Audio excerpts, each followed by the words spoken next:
Chapter 11. Wendy's Story. "Listen, then," said Wendy, settling down to her story, with Michael at her feet and 7 boys in the bed. "There was once a gentleman."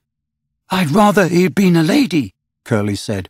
"I wish he'd been a white rat," said Nibs. "Quiet," their mother admonished them. There was a lady also, and— "Oh, Mummy," cried the first twin, "you mean that there is a lady also, don't you? She is not dead, is she?" "Oh, no." "I'm awfully glad she isn't dead," said Toodles. "Are you glad, John?" "Of course I am." "Are you glad, Nibs?" "Rather." "Are you glad, twins?" "We are just glad." "Oh, dear," sighed Wendy. "Little less noise there," Peter called out, determined that she should have fair play, however beastly a story it might be in his opinion. "The gentleman's name," Wendy continued, "was Mr. Darling, and her name was Mrs. Darling." "I knew them," John said, to annoy the others. "I think I knew them," said Michael rather doubtfully. "They were married, you know," explained Wendy, "and what do you think they had?" "White rats," cried Nibs, inspired. "No." "It's awfully puzzling," said Toodles, who knew the story by heart. "Quiet, Toodles. They had 3 descendants. "What is descendants?" "Well, you are one, twin."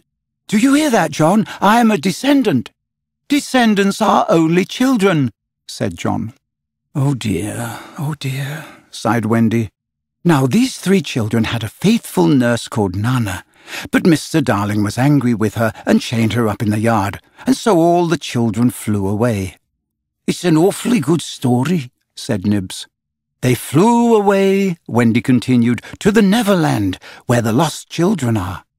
"I just thought they did," Curly broke in excitedly. "I don't know how it is, but I just thought they did." "Oh, Wendy," cried Toodles, "was one of the lost children called Toodles?" "Yes, he was." "I'm in a story! Hurray! I'm in a story, Nibs!" "Hush! Now, I want you to consider the feelings of the unhappy parents with all their children flown away." "Oh," they all moaned, though they were not really considering the feelings of the unhappy parents one jot. "Think of the empty beds." "Oh." "It's awfully sad," the first twin said cheerfully.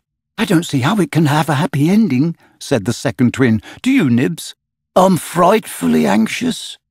"If you knew how great is a mother's love," Wendy told them triumphantly, "you would have no fear." She had now come to the part that Peter hated. "I do like a mother's love," said Toodles, hitting Nibs with a pillow. "Do you like a mother's love, Nibs?" "I do, just," said Nibs, hitting back. "You see," Wendy said complacently, "our heroine knew that the mother would always leave the window open for her children to fly back by. So they stayed away for years and had a lovely time." "Did they ever go back?" "Let us now," said Wendy, bracing herself up for her finest effort, "take a peep into the future." And they all gave themselves the twist that makes peeps into the future easier. Years have rolled by. "And who is this elegant lady of uncertain age alighting at London Station?" "Oh, Wendy, who is she?" cried Nibs, every bit as excited as if he didn't know. "Can it be? Yes. No, it is the fair Wendy." "Oh." "And who are the 2 noble, portly figures accompanying her, now grown to man's estate? Can they be John and Michael?" "They are." "Oh." "See, dear brothers," said Wendy, pointing upwards, "there is the window still standing open. Ah, now we are rewarded for our sublime faith in a mother's love."